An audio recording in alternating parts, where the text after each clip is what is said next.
Vous savez, lorsque une femme est enceinte,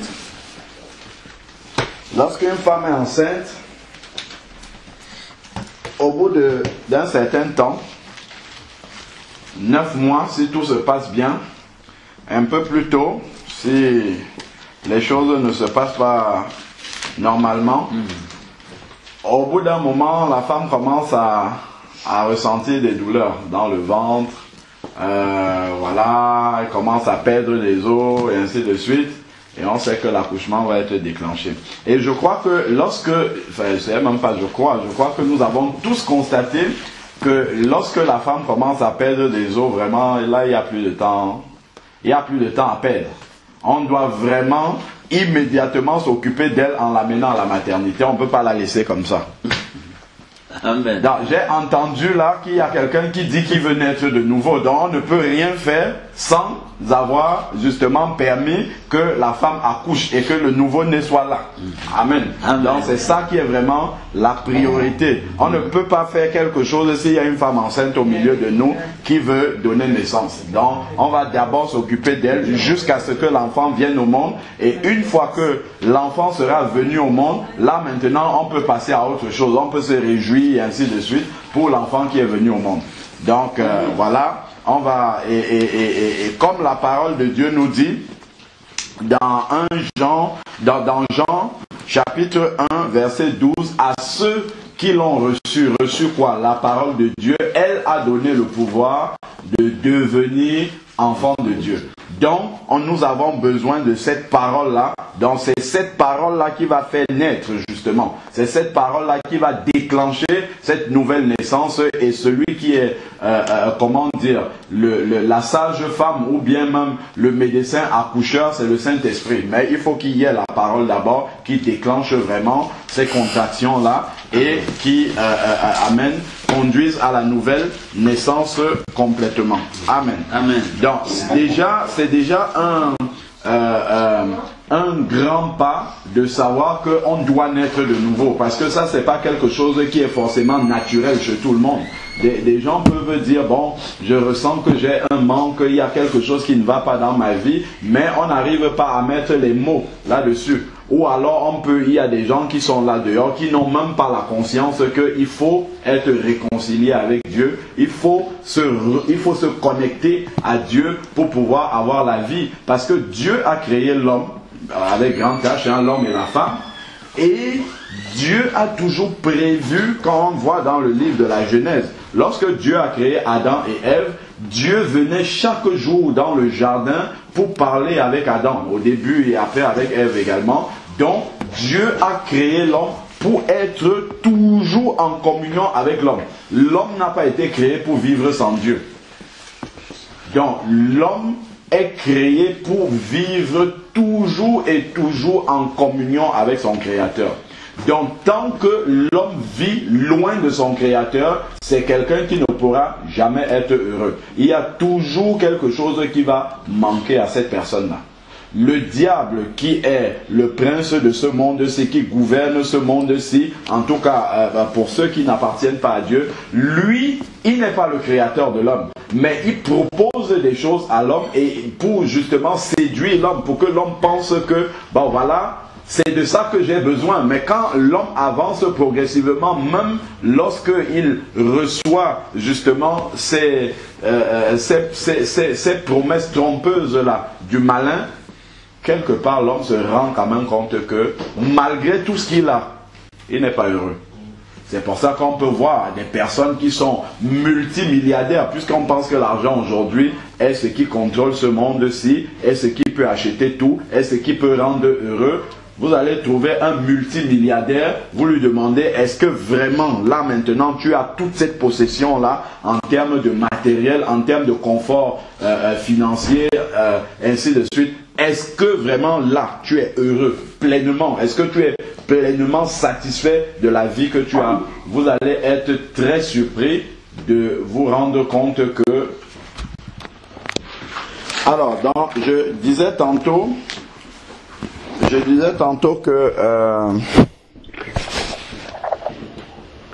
Dieu a créé l'homme pour être en communion avec lui. Donc, si on prend même une personne qui est nantie, qui a beaucoup de richesses de ce monde, qui a même beaucoup d'amis, et ainsi de suite, souvent, si vous allez demander à ces personnes-là, est-ce que réellement vous êtes heureux, vous êtes dans la joie au plus profond de vous-même, vous allez voir que ces personnes-là ont souvent beaucoup d'inquiétudes et ainsi de suite, qui montrent que vraiment, ces personnes-là ne sont pas dans la sérénité, ne sont pas dans la joie complète, parfaite qu'il faut. C'est en fait un signe qui révèle qu'il leur manque quelque chose d'important. Et ce qui leur manque en réalité, c'est la communion avec Dieu. Parce que l'homme n'a pas été créé pour vivre sans Dieu.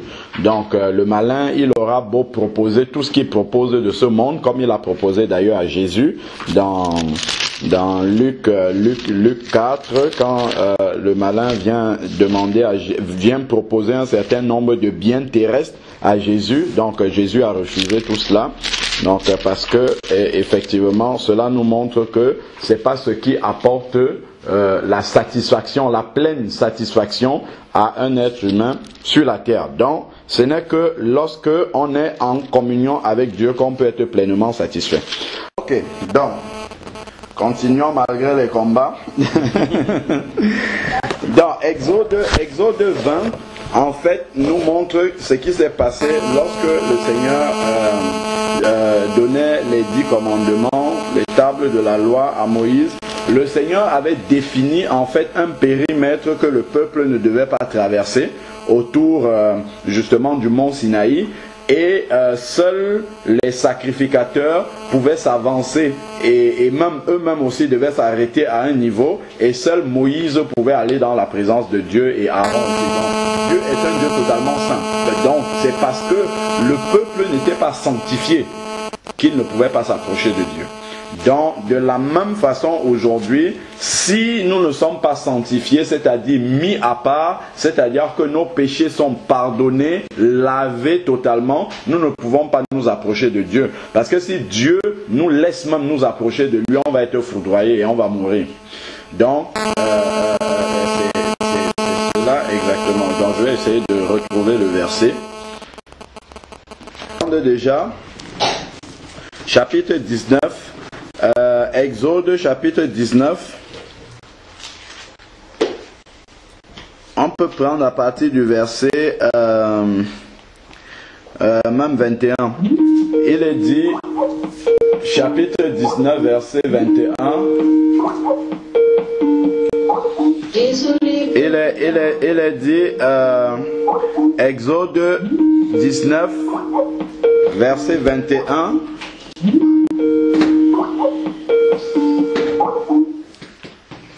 donc, Exode 19, verset 21, il nous est dit, l'Éternel dit à Moïse, descends, avertis solennellement le peuple de peur qu'il ne se précipite vers l'Éternel pour regarder et qu'il n'en tombe un grand nombre. Donc, voici ici ce que le Seigneur donne comme recommandation à Moïse. C'est-à-dire que le peuple du commun qui n'est pas sanctifié ne peut pas s'approcher de Dieu. Donc s'il s'approche dans cette condition-là, il va être foudroyé et il va mourir. Donc c'est pour cela que Dieu ne peut, dans sa bonté, ne peut nous laisser nous approcher de lui que si nous sommes sanctifiés. Parce que si nous voulons être dans la présence de Dieu sans être sanctifiés, nous allons prendre vraiment, nous allons être foudroyés. Véritablement, je parle de la vraie présence de Dieu, hein, pas les contrefaçons.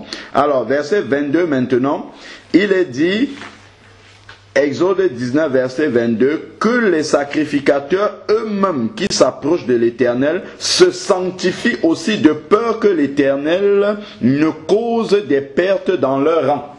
Donc même ceux qui annoncent la parole de Dieu, même ceux qui travaillent au service du Seigneur, s'ils ne sont pas sanctifiés, c'est-à-dire que si leurs péchés ne sont pas pardonnés, s'ils s'approchent du Seigneur, ils seront foudroyés. Donc on a justement le cas du souverain sacrificateur qui entrait dans la présence de Dieu, dans le temple, le lieu très saint, une fois par an, et il fallait qu'il se sanctifie lui-même. Et s'il n'était pas sanctifié, il était foudroyé dans la présence de Dieu, et personne ne pouvait entrer dans la présence de Dieu pour retirer le corps du sacrificateur. Donc c'est pour ça qu'on attachait justement une corde à sa jambe avec des clochettes, parce que quand il marchait, les clochettes faisaient le bruit, et ça permettait à ceux qui étaient à l'extérieur de savoir que le souverain sacrificateur est toujours vivant. Et lorsque les clochettes s'arrêtaient de faire du bruit, là on savait qu'il a été foudroyé dans la présence de Dieu. Pourquoi? Parce qu'il n'était pas saint, et là on tirait sur la ficelle pour sortir le corps. Donc voilà vraiment la sainteté de Dieu.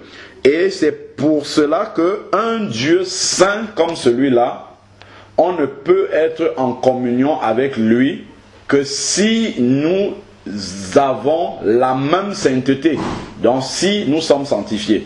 Or, nous voyons notre nature humaine qui est une nature de péché, qui ne peut donc pas s'approcher de Dieu. Donc voilà pourquoi il est indispensable de passer par une nouvelle naissance.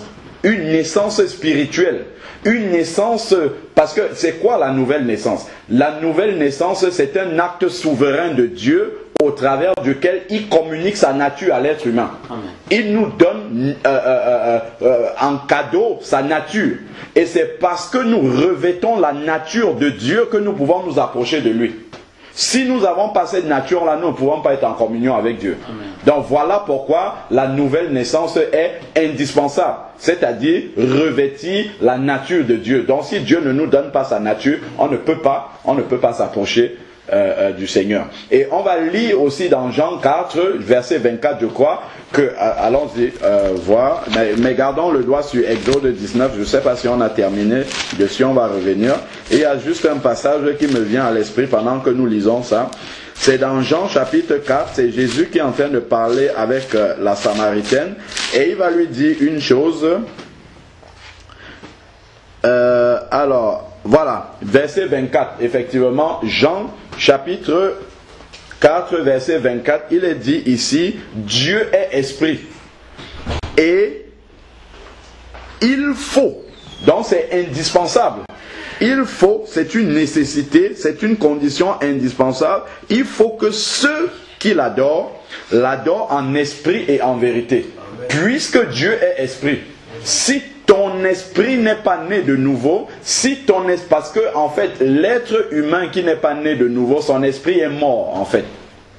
Son esprit ne vit pas, son esprit est dans la mort. Donc pour que tu puisses être en communion avec Dieu qui est esprit, il faut que ton esprit revienne à la vie et que cet esprit-là puisse se mettre en communion avec Dieu qui est esprit. C'est la même chose si tu prends un mort physiquement là. Si tu vas dans une morgue, tu vois des corps de personnes qui sont là, tu ne peux pas être en communion avec ces personnes-là. Tu ne peux pas communiquer avec ces personnes-là. Pourquoi? Parce qu'elles sont mortes. Et toi, tu es vivant.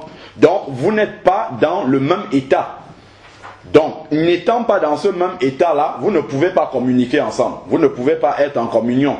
De la même façon, spirituellement aussi, quelqu'un qui n'est pas né de nouveau, son esprit est mort, en fait. Or, Dieu est esprit. Donc, il faut que son esprit revienne d'abord à la vie pour pouvoir communiquer avec ce Dieu-là qui est esprit. Donc, voilà pourquoi la nouvelle naissance est absolument indispensable. On peut faire un tas d'activités religieuses, on peut chanter des cantiques chrétiens, on peut prier, on peut faire beaucoup de choses, mais on sera dans un monologue. C'est-à-dire qu'on envoie des paroles comme ça, mais on n'a jamais de retour. On n'entend pas ce qui revient. Pourquoi? Parce que c'est la même chose, le même exemple que je vous prends. Vous pouvez aller à la morgue, vous parlez à les morts qui sont là, mais vous n'allez jamais entendre ce que les morts vont dire. Vous ne pouvez donc pas être en communion avec eux. De la même façon, tu peux chanter des cantiques chrétiens, tu peux prier, tu peux jeûner, tu peux faire tout ce que tu veux, mais si tu n'es pas né de nouveau, tu ne peux pas entendre ce que Dieu lui dit. Parce que il faut que ton esprit revienne à la vie pour pouvoir capter ce qui vient de Dieu qui est esprit. Amen. Voilà. Donc, Et c'est au travers de la nouvelle naissance justement que ton esprit va être recréé à nouveau, à neuf. Un esprit qui peut justement communiquer avec Dieu. Donc, et là maintenant, quand Dieu parle, tu pourras entendre ce que Dieu dit et tu pourras justement marcher dans la volonté de Dieu parce que tu peux désormais entendre la voix de Dieu. De la même façon, quand tu n'es pas né de nouveau, si on te prêche, moi j'ai fait l'expérience, quand je n'étais pas né de nouveau, j'allais déjà dans les assemblées, on peut te prêcher la parole de Dieu. Ça, c'est la parole de Dieu. Tu vas l'entendre comme ça. Mais cette parole-là tombe dans tes oreilles, mais n'a aucun effet dans ta vie. En fait, tu ne reçois pas cette parole-là dans ton cœur. Pourquoi? Parce que tu n'as pas l'équipement qui te permette de recevoir cette parole-là qui est la parole de Dieu. Parce que Jésus lui-même a dit, mes paroles sont esprit et vie. Esprit, ces paroles-là, elles sont d'abord esprit. Donc si ton esprit est dans la mort, ça ne peut jamais recevoir la parole de Dieu. Donc tu auras beau écouter les prédications, beaucoup de choses, mais tu vas constater que dans ta vie pratique de tous les jours, ces prédications, ces messages que tu écoutes de la parole de Dieu là n'ont aucun effet. Tu feras toujours selon ta propre volonté, comme Ésaïe 53 verset 6 dit, nous étions tous errants, chacun suivant sa propre voie. Tu vas toujours continuer à suivre ta propre voie. Pourquoi? Parce que l'Esprit de Dieu n'est pas encore, ton esprit n'est pas encore réveillé en toi pour pouvoir écouter, recevoir, garder cette parole-là et maintenant mettre en pratique cette parole-là. Voilà, donc, voilà pourquoi, parce qu'il faut vraiment comprendre, souvent on se dit, bon, la nouvelle naissance, c'est une option. Si je connais déjà Dieu, je lis la Bible, ainsi. Moi je lisais la Bible avant, je lisais bien tous les passages que je lis maintenant aujourd'hui, mais ces passages-là, je ne comprenais pas ce qu'il y avait là-dedans, bien que je pensais comprendre. Mais ça n'avait absolument aucune incidence dans ma vie, et c'est bien la preuve que je n'étais pas né de nouveau. Alors, donc maintenant,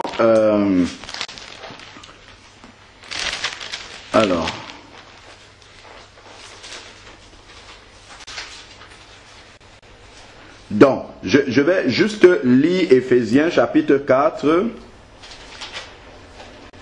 Éphésiens chapitre 4, verset...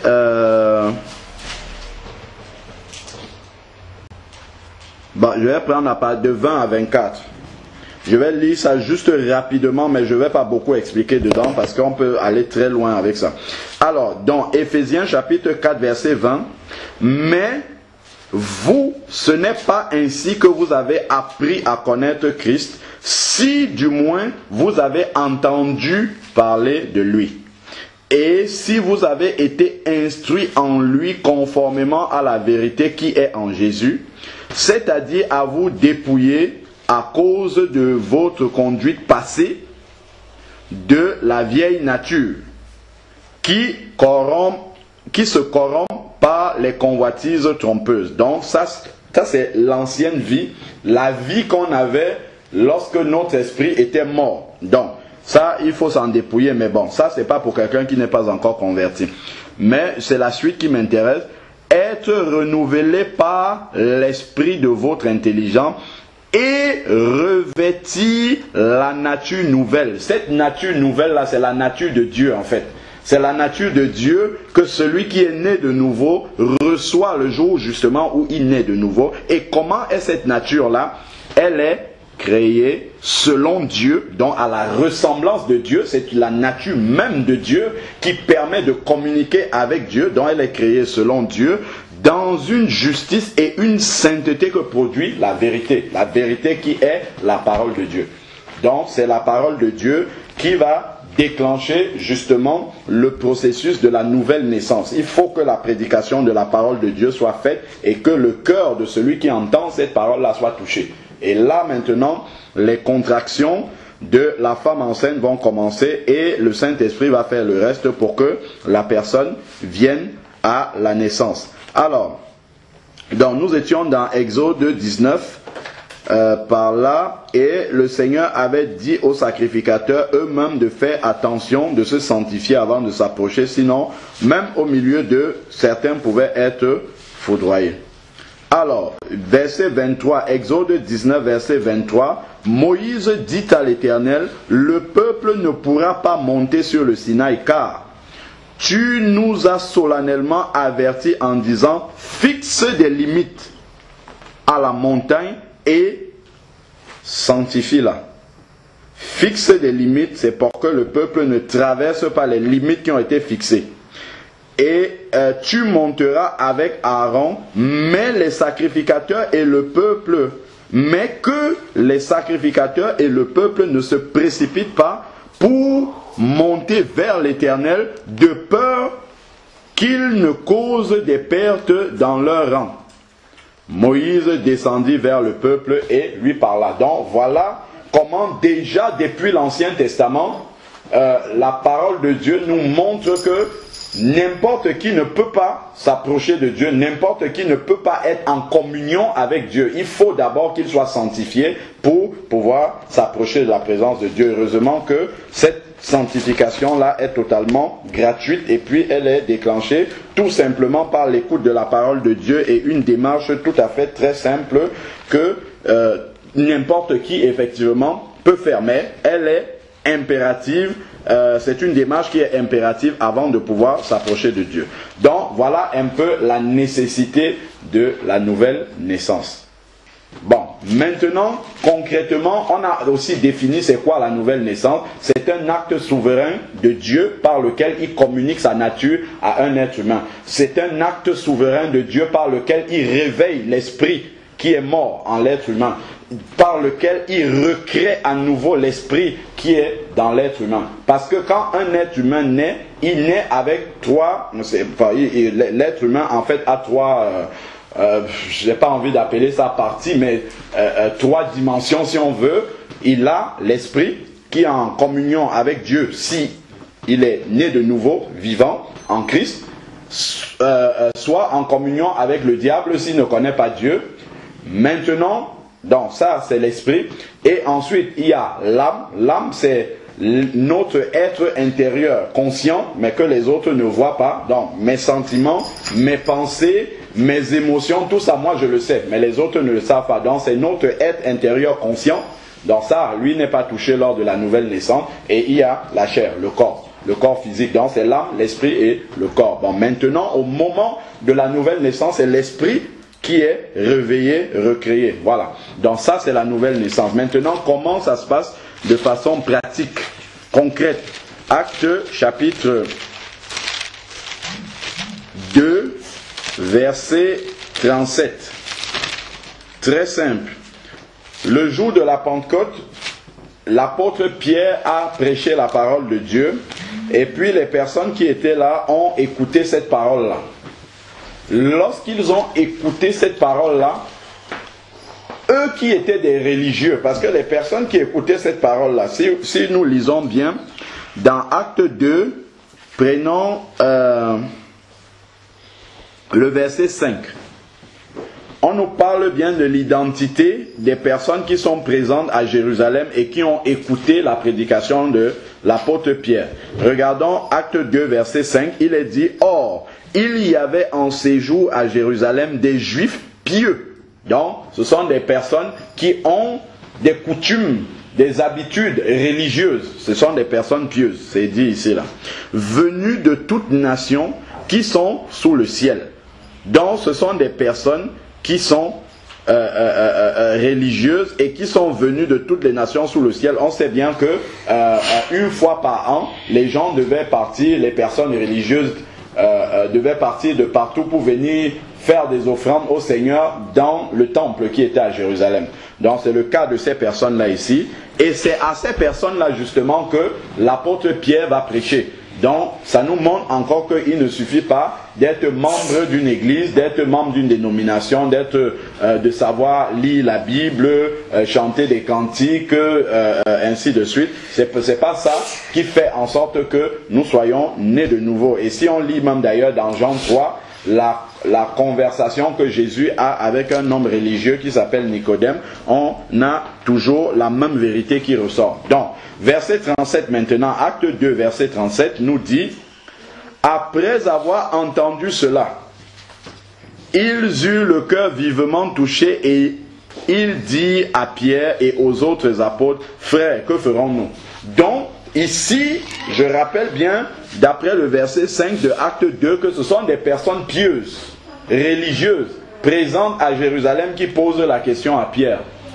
Donc, ces personnes religieuses-là, malgré tout leur vernis religieux, reconnaissent qu'elles ne sont pas sauvées, mais elles ne le reconnaissent qu'après la prédication de la parole de Dieu.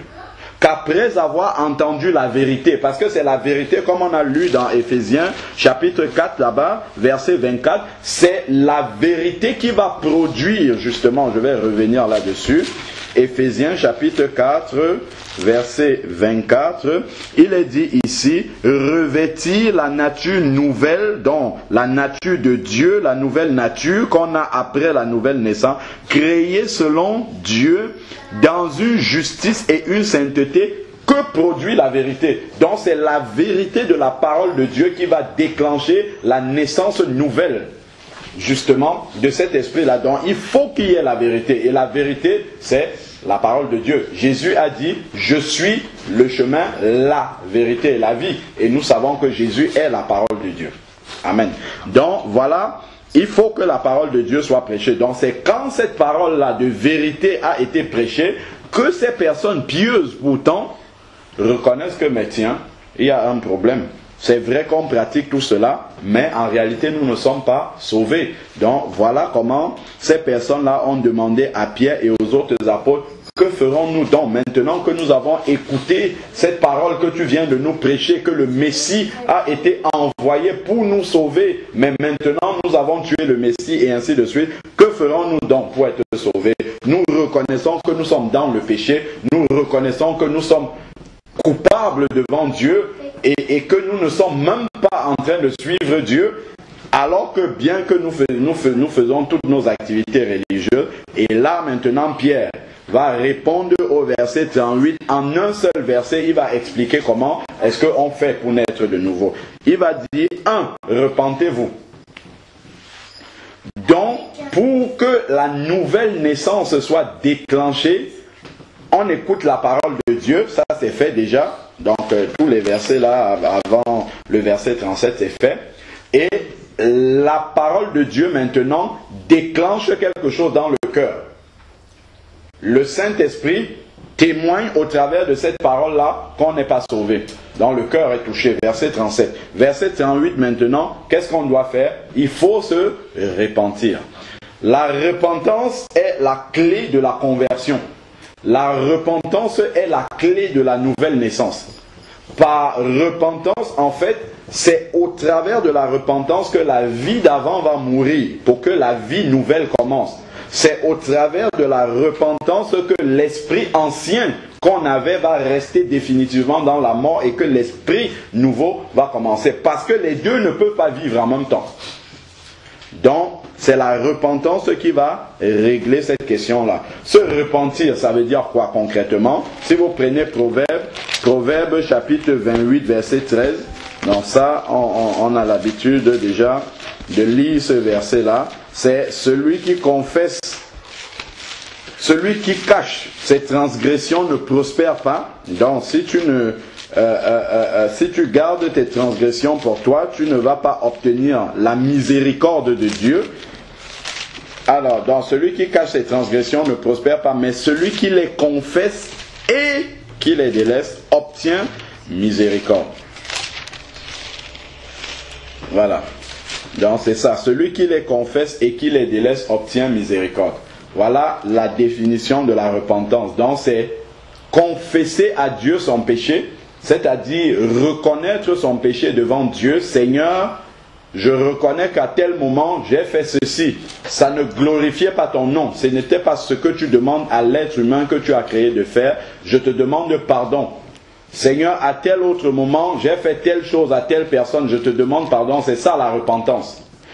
Parce que j'ai conscience, maintenant que j'ai écouté la parole de Dieu, comme ces juifs pieux qui étaient à Jérusalem là, maintenant que j'ai écouté ta parole, je reconnais que ce que j'ai fait n'est pas bien à tes yeux et je te demande pardon pour cela. Je regrette d'avoir fait cela parce que j'étais dans les ténèbres.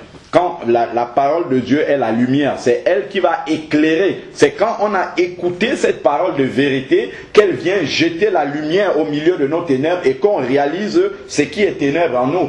C'est après avoir écouté cette parole de Dieu qu'on réalise le péché qui est en nous, dans notre cœur, et on décide justement de s'en repentir.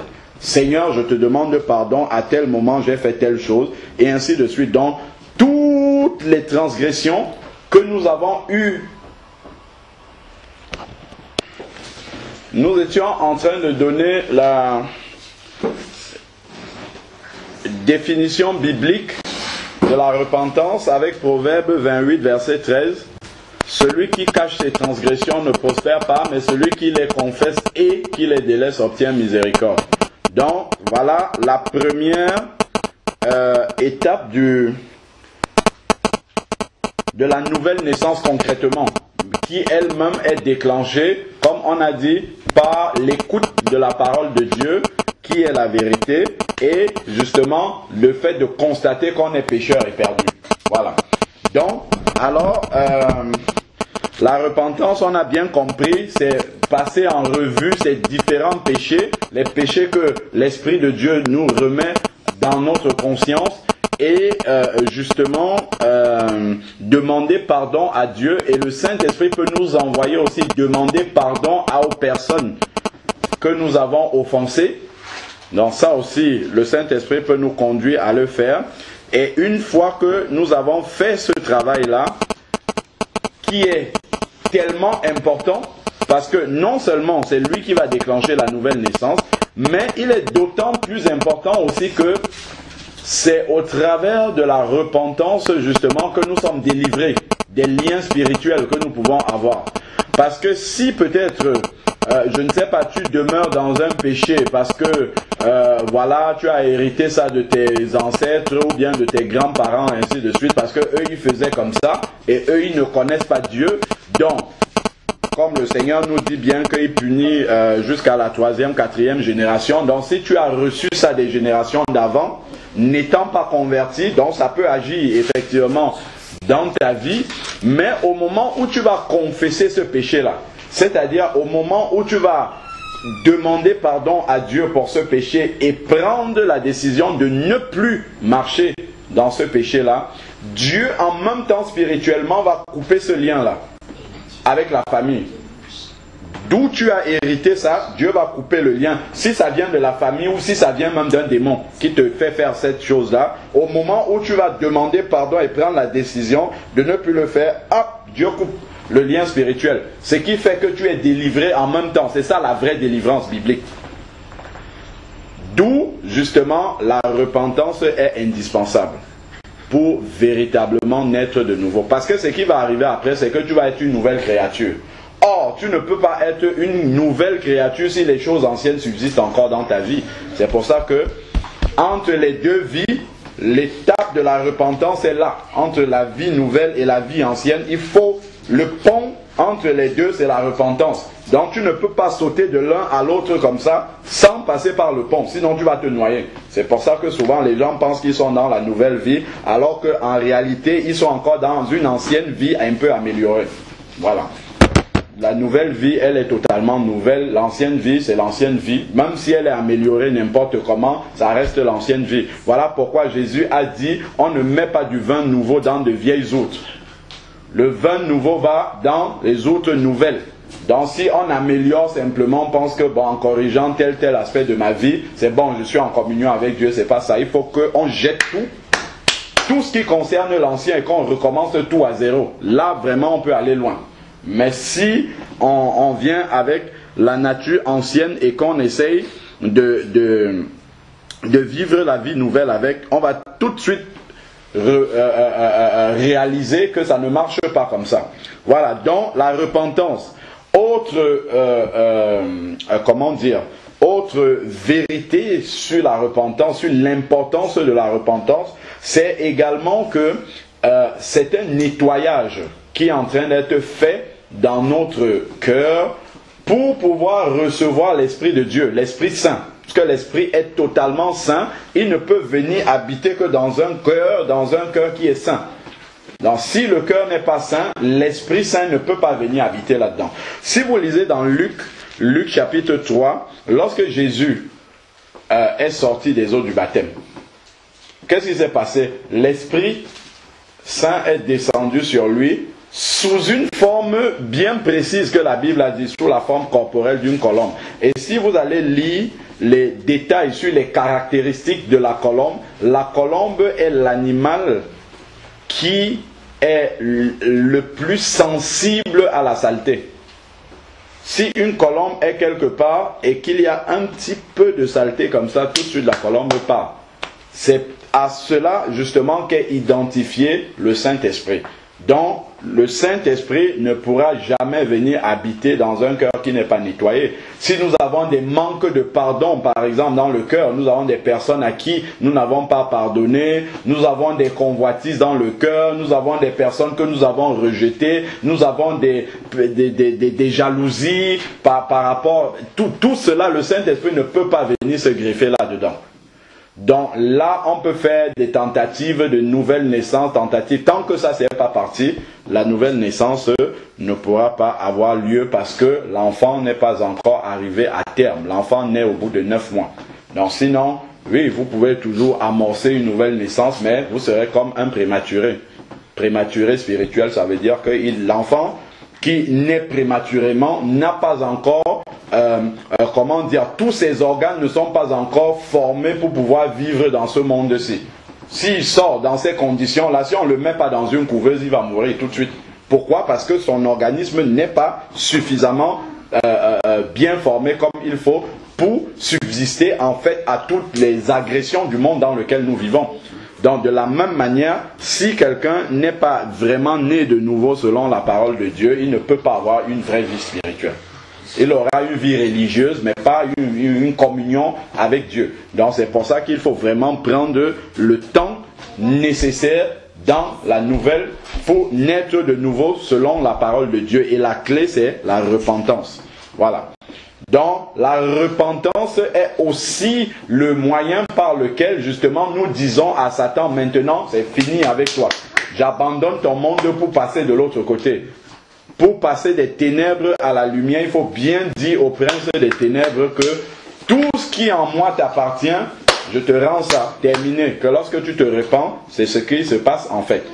Tu laisses à Satan ce qui lui appartient et maintenant Dieu, selon Colossiens 1, verset 13, va te transporter dans le royaume du Fils de son amour. Donc tu vas passer d'un royaume à un autre. Mais il faut avoir réglé les problèmes du royaume dans lequel tu étais avant. Complètement. Donc voilà la première étape de la nouvelle naissance. Maintenant que tu t'es repenti totalement de tes péchés, sincèrement, que tu as pris la décision de couper radicalement avec ton ancienne vie, c'est la décision que tu prends devant Dieu. Maintenant, humainement, nous savons que en prenant cette décision-là, nous aurons besoin du Saint-Esprit pour tenir. Parce qu'il y a certaines habitudes qui se sont installées depuis si longtemps que bon... Au début, c'est juste au début, parce qu'on n'a pas encore compris en fait comment marchent les choses du Seigneur. Au début, on peut avoir tendance à retomber encore dedans, mais nous crions au Seigneur. Mais le plus important, capital, c'est que le divorce avec ces choses-là dans notre cœur doit être prononcé. Nous devons avoir pris la décision dans notre cœur de couper avec ces choses-là. Là maintenant, on peut vivre une vie totalement nouvelle. Une fois que nous nous sommes repentis sincèrement devant le Seigneur, là, il faut confesser Jésus, accepter Jésus dans sa vie comme Seigneur et Sauveur. Ça, on peut lire cela dans Romains 10, verset 9, qui dit « Si tu confesses de ta bouche Jésus-Christ, donc ça doit sortir de ta bouche, je te confesse, je t'accepte comme Seigneur et Sauveur. » Parce que c'est pas quelque chose qui va de soi. C'est pas, bon, une fois, bon, j'ai décidé, je commence à... Non, il faut que la bouche dise, Seigneur, je t'accepte véritablement comme Seigneur et Sauveur. Nous savons qu'il y a une très grande puissance dans la confession de la parole. Donc, c'est pour ça que la Bible nous dit bien, si tu confesses Jésus de ta bouche, en fait, il faut que ça sorte de ta bouche. Si tu confesses de ta bouche Jésus, et si tu crois dans ton cœur que Dieu l'a ressuscité d'entre les morts, tu seras sauvé. Donc c'est impératif que tu dises je t'accepte comme Seigneur. C'est-à-dire que désormais, dans ta vie, au lieu de faire ce que tu as envie de faire, avant de poser un acte, tu vas d'abord instantanément te demander qu'est-ce que Dieu pense de ce que je vais faire là. Et alors, à ce moment-là, ta volonté sera soumise à la volonté de Dieu. Quand je dis qu'est-ce que Dieu pense de ce que je vais accomplir, comme poser comme acte, en fait, en réalité, c'est qu'est-ce que la parole de Dieu dit de cet acte-là. Donc voilà pourquoi une fois que tu seras né de nouveau, tu vas passer maintenant beaucoup de temps dans cette parole-là pour connaître ce Dieu qui vient de te sauver et pour connaître sa volonté afin de marcher dans sa volonté. Amen. Donc, effectivement, confesser de sa bouche, accepter Jésus comme Seigneur et aussi comme Sauveur, c'est-à-dire qu'il a pris notre place à la croix et il est mort pour nous. Là maintenant, une fois qu'on a fait cela, ça nous donne le chapitre, le verset 12 par lequel nous avons commencé de Jean, chapitre 1. Mais à tous ceux qui l'ont reçu, donc reçu la parole de Dieu et fait ce que nous venons de dire là, s'est repenti de ses péchés, elle a donné le pouvoir. Maintenant, c'est la parole de Dieu qui dit, toi tu peux être appelé enfant de Dieu. Parce que tu t'es repenti, parce que tu as reçu Jésus comme Seigneur et Sauveur en confessant de ta bouche. La puissance spirituelle qui est déclenchée, c'est que Dieu envoie son esprit venir habiter dans ton cœur. Dieu vient faire sa demeure en toi. Désormais, tu as l'esprit de Dieu et c'est l'esprit de Dieu qui habite en toi qui fait en sorte que tu aies la nature de Dieu. Et c'est ça la nouvelle naissance. Amen. Parce que l'Esprit de Dieu habite en toi, maintenant tu as la nature de Dieu. Parce que Dieu est esprit. Et c'est son esprit là qui la voit habiter à l'intérieur de toi. Là maintenant, tu es cette nouvelle personne là qui a la nature de Dieu en elle. Maintenant, toute la vie chrétienne va consister à découvrir cette nature de Dieu là qui est venue habiter en toi. L'Esprit de Dieu qui habite en toi. Parce que des fois, même étant chrétien, il y a beaucoup de choses qu'on pense qu'on ne peut pas faire, mais en réalité on peut le faire. Parce que l'Esprit de Dieu habite en nous. Parce que Dieu lui-même, en esprit, est à l'intérieur de nous. Voilà. Donc, voilà ce qu'il en est de la nouvelle naissance. Et une fois qu'on est devenu enfant de Dieu, comme nous dit Jean chapitre 1, j'avais un autre verset que je voulais appuyer sur la venue du Saint-Esprit dans notre cœur.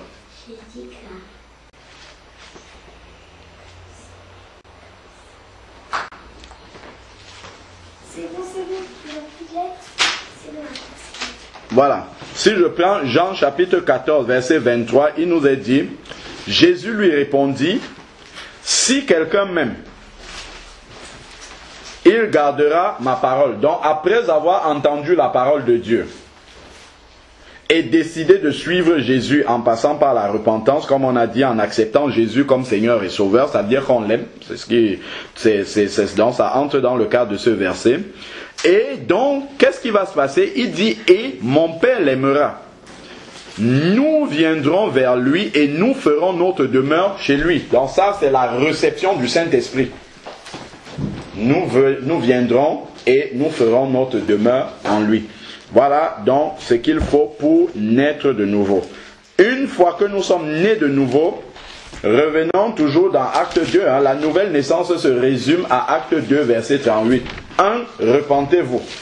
Donc une fois qu'on se repent de ses péchés, il y a une deuxième action que nous devons mener, que l'apôtre Pierre a donné dans ce chapitre-là, Acte 2, verset 38. Il va dire, repentez-vous et que chacun soit baptisé au nom de Jésus-Christ pour le pardon de vos péchés et vous recevrez le Saint-Esprit. Donc immédiatement après qu'on ait confessé Jésus comme Seigneur et Sauveur et repenti de ses péchés, sans attendre, nous devons entrer immédiatement dans les eaux du baptême. Il n'y a pas à aller passer le catéchisme pendant 2 ans ou 3 ans. Non. Une fois qu'on s'est repenti de ses péchés, qu'on a confessé Jésus comme Seigneur et Sauveur, directement nous devons entrer dans les eaux du baptême pour que le diable qui ne peut pas lire dans nos pensées puisse voir qu'on ne lui appartient plus. Que nous appartenons maintenant à Dieu. Et c'est un témoignage public aussi devant l'Église, devant les anges, devant le Seigneur lui-même, que nous avons vraiment pleinement décidé de passer du côté du Seigneur, d'appartenir au royaume de Dieu, d'abandonner les ténèbres.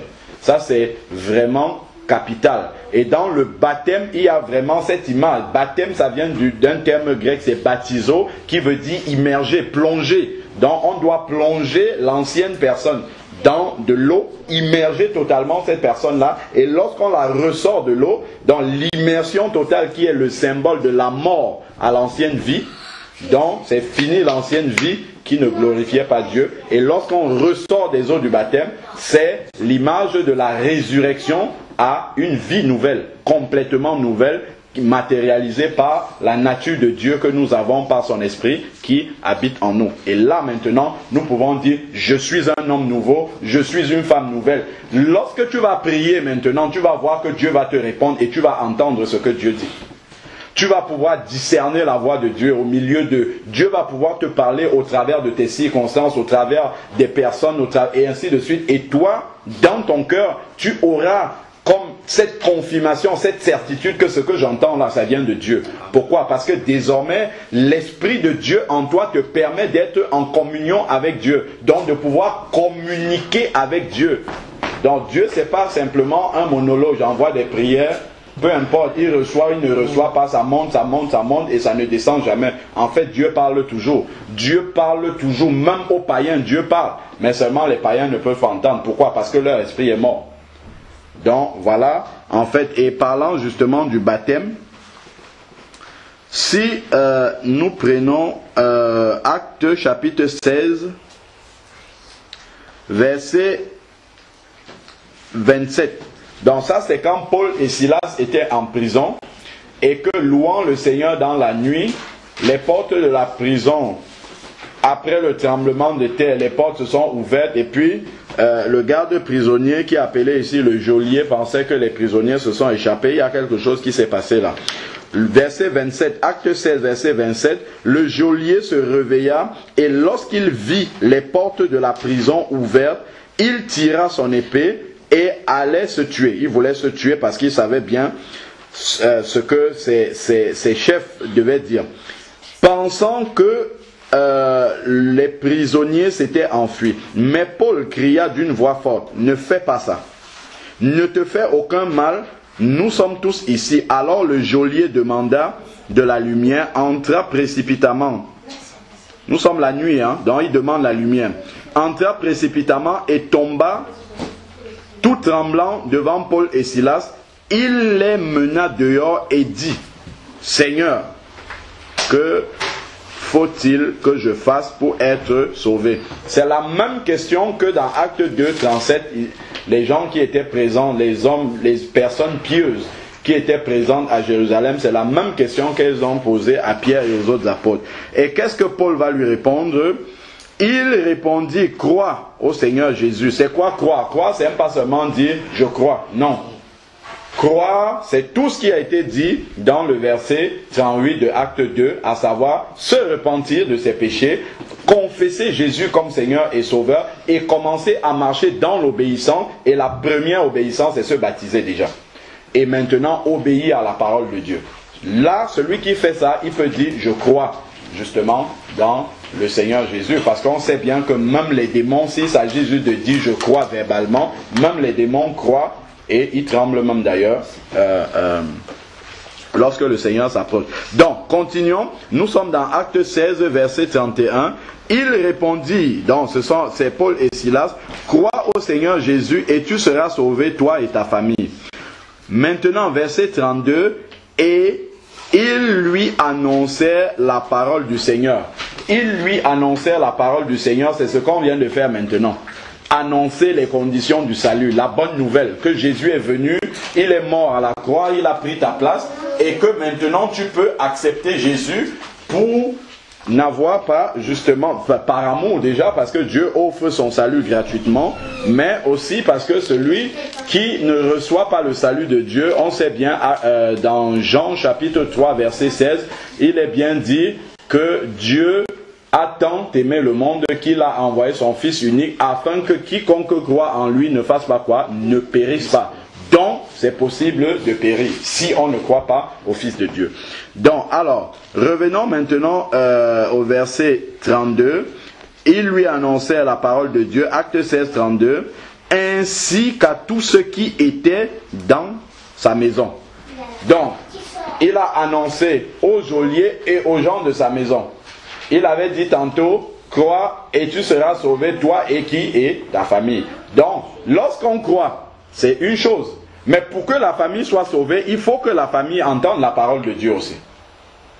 Donc, si tu es sauvé dans ta famille, c'est toi qui vas prêcher maintenant à ta famille, pour qu'ils entendent la parole de Dieu. Donc, les gens de la maison ont aussi entendu cette parole-là.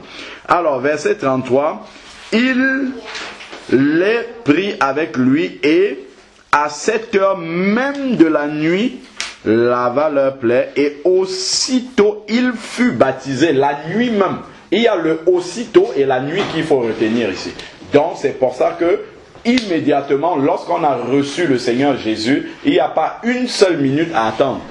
Immédiatement, on doit entrer dans les eaux du baptême pour être un enfant de Dieu complet, qui peut prendre autorité sur le diable et le diable doit exécuter.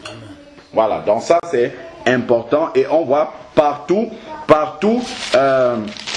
lorsque les apôtres annonçaient la parole de Dieu, même dans Acte 10, lorsque Pierre était chez Corneille, il a annoncé la parole de Dieu, l'Esprit de Dieu est descendu sur les personnes, témoignage qu'elles avaient reçu le Seigneur, qu'elles étaient nées de nouveau. Immédiatement, Acte 10, verset 47, alors Pierre reprit la parole et dit, peut-on refuser l'eau du baptême à ceux qui ont reçu le Saint-Esprit aussi bien que nous? Verset 48, il ordonna de les baptiser au nom de Jésus-Christ. Voilà, donc immédiatement, quand les personnes ont reçu le Seigneur, il n'y a pas une seule minute à attendre, elles doivent entrer dans les eaux du baptême. Les 3000 là, le jour de la Pentecôte là, dans Acte 2, sur lequel nous avons étudié, on voit que même toutes ces personnes-là, alors,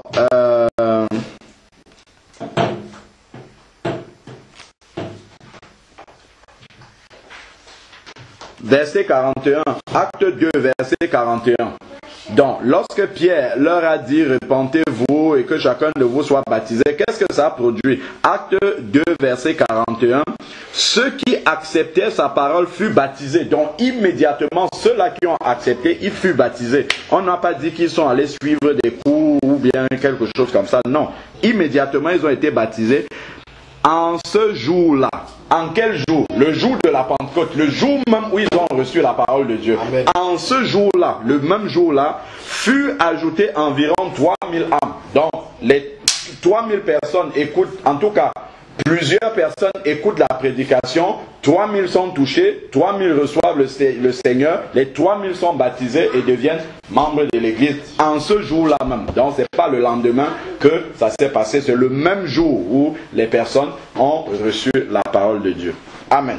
Amen. Donc voilà en résumé pour la nouvelle naissance. Donc maintenant, le Seigneur a fait son travail au travers de sa parole, de son esprit, pour convaincre de péché. Donc maintenant, Pedro, c'est de ton côté que le travail doit se faire en appliquant le verset 38 de Acte 2, en passant notamment par la repentance et en confessant Jésus comme Seigneur et Sauveur. Voilà, là, ça va déclencher immédiatement la nouvelle naissance et l'étape juste après, ça va être de passer dans les eaux du baptême. Maintenant, si parmi vous, il y en a qui ont déjà expérimenté la nouvelle naissance dans les conditions selon ce que la Bible vient de nous enseigner, il ne faut pas attendre demain matin, le lendemain pour vous baptiser. Même si c'est possible, maintenant même il faut se baptiser. Pourquoi? Parce que si Jésus revient cette nuit-ci et que vous n'êtes pas baptisé, vous aurez des problèmes avec lui. C'est sûr que vous aurez des sérieux problèmes avec le Seigneur. On ne peut ne pas passer par les eaux du baptême que dans des conditions extrêmes où vraiment on ne peut pas faire autrement. On prêche l'évangile à quelqu'un qui est en train de mourir, il accepte Jésus, il meurt. Bon, là, on ne peut pas faire autrement, comme le monsieur qui était, le brigand qui était sur la croix avec Jésus, qui a cru étant sur la croix, bon, il ne pouvait pas descendre pour recevoir le baptême d'eau. Mais si on est vivant, immédiatement, c'est la toute première chose qu'on doit faire. Je suis né de nouveau, immédiatement, tel qu'on l'a vu dans la parole de Dieu, on doit passer dans les eaux du baptême. Ça, c'est le premier acte d'obéissance du nouveau converti, du nouveau disciple. Donc ça, il faut le faire le plus rapidement possible, et puis vraiment la communion avec le Seigneur sera établie, et je crois qu'il y aura vraiment une belle perspective de marche chrétienne avec le Seigneur. Amen. Amen. Seigneur, nous voulons te bénir encore pour la richesse de ta parole. Merci parce que ta parole nous dit dans Luc 19 au verset 10 que le Fils de l'homme est venu chercher et sauver ceux qui étaient perdus. Merci parce que aujourd'hui encore tu veux te réconcilier, Seigneur Père, avec tes créatures, avec les personnes que tu as créées, Seigneur Dieu, parce que tu nous rappelles encore au travers, Seigneur Dieu, de ce partage de ta parole, que l'homme est créé pour être en communion avec toi, et que tant qu'il n'a pas cette communion avec toi, Père, il ne peut pas vivre heureux, il ne peut pas vivre à l'aise, il lui manquera toujours quelque chose. Père, je viens te prier pour Pedro, Seigneur Père, qui a entendu cette parole. Ô Dieu Tout-Puissant, que vraiment la puissance de ton esprit agisse en profondeur dans son cœur, afin qu'il puisse passer par la repentance, Seigneur Dieu, et te confesser comme Seigneur et Sauveur. Père, dans ta fidélité, je sais que tu enverras ton esprit habiter en lui, et qu'il pourra être désormais ton enfant. Seigneur, confesser ton nom, prier, annoncer même ta parole, Seigneur Dieu. Et je te prie également, Seigneur Dieu, que tu rendes possible, Seigneur Père, les conditions pour qu'il puisse passer par les eaux du baptême, Seigneur Dieu Tout-Puissant, et être un véritable disciple. Père, je te prie encore pour ceux et celles qui n'ont pas encore eu l'occasion de passer par les eaux du baptême. Seigneur Dieu, je te prie que vraiment tu leur donnes la conviction de l'urgence, Seigneur Dieu Tout-Puissant, qu'il y a à passer dans